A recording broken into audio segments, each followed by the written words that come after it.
A quaint village nestled between rolling hills and whispering forests, there lived a merchant named Antoine. Once a man of wealth and stature, Antoine had known prosperity, his ships sailing to distant lands, returning laden with silks, spices, and treasures. His grand home in the village was a marvel, with tall windows that glowed warmly at night and a garden bursting with roses of every hue.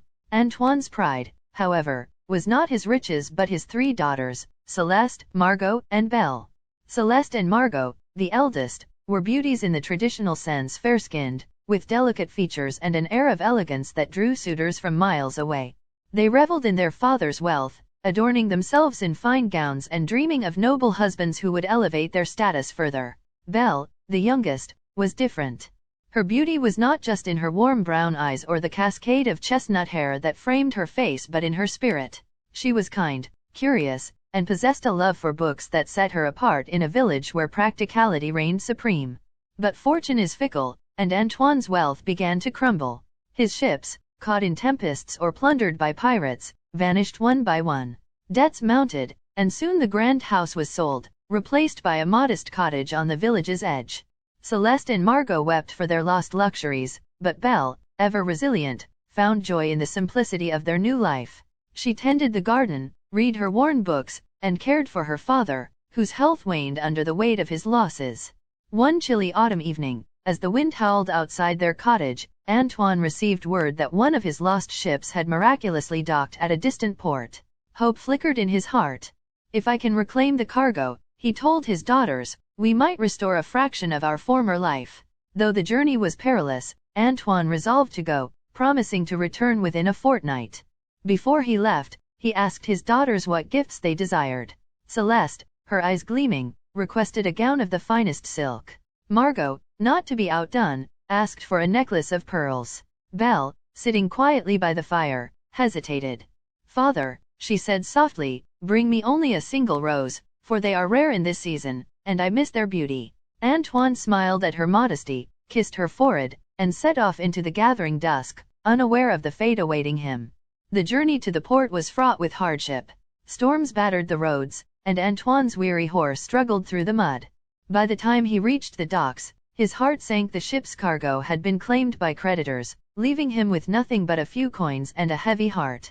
Exhausted and despairing, Antoine turned homeward, but a fierce blizzard descended, forcing him to seek shelter. Lost in the dense forest, Antoine stumbled upon a path he had never seen before, lined with ancient oaks that seemed to whisper secrets. At its end stood a castle, its spires piercing the stormy sky. Its gates were open, and though no lights shone in the windows, a strange warmth emanated from within. Desperate, Antoine tethered his horse and entered. The castle was a marvel of opulence and mystery. Chandeliers glimmered with a light that had no source, and a fire roared in a grand hall though no one tended it. A table was set with steaming dishes, roast pheasant, fresh bread, and goblets of wine. Starving and chilled, Antoine ate gratefully, calling out to thank his unseen host, but no one answered. Exhausted, he found a plush bedchamber and fell into a deep sleep. The next morning, the castle was as silent as the night before. Antoine prepared to leave, his spirits slightly lifted by the strange hospitality. As he passed through the gardens, he noticed a single rose blooming defiantly against the snow, a perfect crimson flower. Remembering Belle's request, he plucked it, marveling at its beauty. No sooner had the rose left its stem than a roar shattered the silence. A monstrous figure loomed before him, a beast with fur as dark as midnight, eyes like burning embers, and claws that gleamed like daggers. "Ungrateful wretch," the beast bellowed. "I sheltered you, fed you, and you repay me by stealing my rose?" Antoine fell to his knees, trembling. "Forgive me, it was for my daughter, Belle. I meant no harm." The beast's eyes narrowed, but his voice softened slightly. "Your life spared, but on one condition. You or one of your daughters must return to live in this castle forever. If none come within a month, I will find you, and your life will be forfeit." Terrified, Antoine agreed, clutching the rose as he fled. The beast watched him go, a shadow of sorrow in his gaze. Antoine returned home, broken and ashamed. He recounted his tale to his daughters, weeping as he described the beast's demand. Celeste and Margot recoiled in horror, refusing to even consider going. "Why should we suffer for your foolishness?" Celeste snapped. Margot agreed, her voice cold. "Let him come for you, father. We won't go to some monster's lair. Belle, however, listened quietly, her heart aching for her father's pain. I will go, she said firmly. The rose was for me. This is my responsibility. Despite Antoine's protests, Belle was resolute. She packed a small bag, kissed her father and sisters farewell, and set out for the castle, her courage outweighing her fear. The forest path appeared as if by magic, leading her to the castle gates. As she entered, the doors swung shut behind her, sealing her fate. The beast awaited her in the grand hall, his massive form silhouetted against the firelight. Belle stood tall, though her heart raced. I am Belle, she said. I've come in my father's place. The beast studied her, surprised by her bravery. You are welcome here, he growled, his voice rough but not unkind. You may roam the castle and its grounds, but you are never to leave. Each night, you will dine with me, and I will ask you a question. You must answer truthfully. Belle nodded, and thus began her strange new life. The castle was a place of wonders. Its library held thousands of books, from ancient tomes to modern novels, and Belle spent hours lost in their pages. The gardens bloomed year-round, defying the seasons, and invisible servants tended to her every need, their presence felt but never seen. Despite the luxury, Belle felt a deep loneliness, for the beast was her only companion, and he was distant, often retreating to the shadows. Each night, they dined together in a grand hall, the table laden with feasts that appeared as if by magic. The beast was courteous but gruff, his manners unpolished. He asked her simple questions at first about her favorite books, her childhood, her dreams. Belle answered honestly, sensing a flicker of curiosity in his eyes. She, in turn, asked about the castle, but he deflected her questions, his past a mystery he guarded fiercely. As weeks turned to months, Belle began to see beyond the beast's fearsome exterior. His voice softened when he spoke of the roses in the garden, and he listened intently to her stories, though he rarely shared his own. She sensed a deep sadness in him, a wound that went beyond his monstrous form. Yet she could not forget that she was a prisoner, and the weight of her sacrifice pressed on her heart. One evening, as they walked in the garden under a starlit sky, Belle gathered her courage. Why am I here? She asked. Not just because of the rose. What do you truly want from me? The beast hesitated, his claws flexing. I want companionship, he said at last. But more than that, I cannot say. Not yet. His answer left Belle with more questions, but she saw a vulnerability in him that stirred her compassion. She began to seek him out during the day, sharing stories or reading aloud, and slowly, a fragile bond formed. One day, while exploring the castle, Belle found a small room she had never seen before. In it was a mirror, its frame carved with intricate roses. When she gazed into it, she saw not her reflection but her father, frail and coughing in their cottage. Her heart clenched with worry. That night, she confronted the beast. I saw my father in a mirror. He's ill, perhaps dying. Please, let me go to him. The beast's face darkened, but his eyes betrayed his conflict. If you leave, he said, you may never return. The curse that binds me will not allow it. Curse? Belle pressed, sensing an opening. What curse? Tell me the truth. The beast sighed, a sound like the wind through ancient trees. Long ago, I was a prince, arrogant and selfish. A sorceress came to my castle, disguised as a beggar, seeking shelter.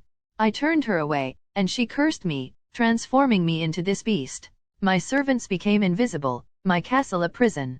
The curse can only be broken if someone loves me, truly loves me despite my form, before the last petal falls from an enchanted rose in the West Tower.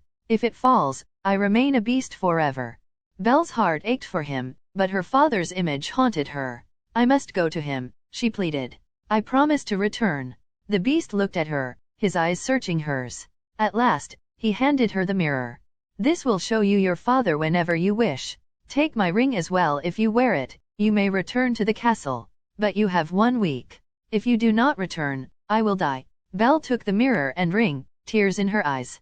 I will come back, she vowed. Belle arrived home to find her father gravely ill, tended by Celeste and Margot, who were more concerned with their own discomfort than his care. Belle nursed him tirelessly, using herbs and remedies she had learned from books.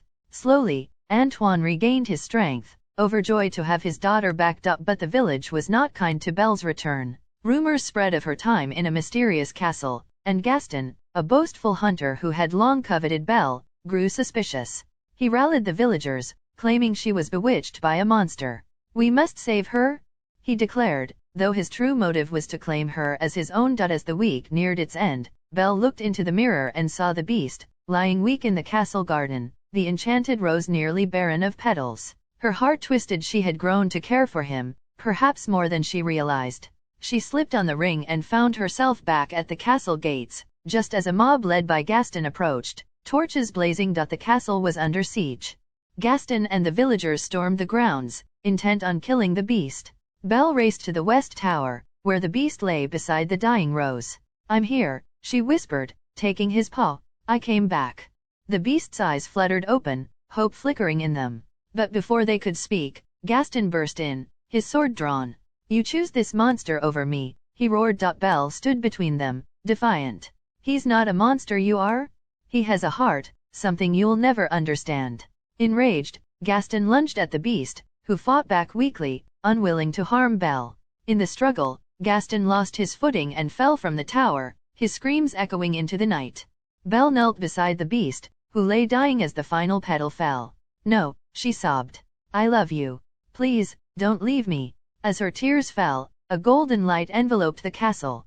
The curse broke, the beast transforming into a handsome prince, his eyes the same as those she had grown to know. The servants materialized, joyful and human once more. The castle glowed with new life, the gardens bursting with color. Prince, whose name was Adrien, told Belle of his past, his arrogance, his redemption, and his love for her. Belle, though overwhelmed, knew her heart belonged to him, not because of his title or his restored form, but because of the bond they had forged. They returned to the village, where Antoine welcomed Adrien as a son. Celeste and Margot, humbled by Belle's courage, began to change their ways. The castle became a place of joy, its gates open to all who sought refuge or wonder. Belle and Adrien married in the garden, surrounded by roses that bloomed brighter than ever. Their love, born of sacrifice and understanding, was a beacon in the village, a reminder that true beauty lies not in appearances but in the heart. And so, they lived happily ever after, their story whispered through the ages,